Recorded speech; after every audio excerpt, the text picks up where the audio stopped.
Hi, Jeff here from TAP with an interesting case study we've got in today relating to air conditioning.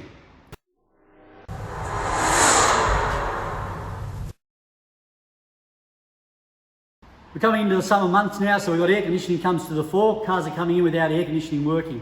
We have to be careful that we look at all the different systems in the car, particularly engine management. A lot of cars control the air conditioning system through the engine management control unit, and so if there's any issues in the car itself's engine management system, it may shut down the air conditioning. So be careful not to jump the gun. Make sure you get your scan tools out and have a look through it. This was a classic example, 2002 Mazda 6. It came in, aircon not working. Had a bit of a look through it. The air light was actually flashing on the dash, etc. But we had a look through the data. And if you have a look here on the scan tool data on our G-scan, you can see here engine coolant temperature is actually sitting at minus 40 degrees.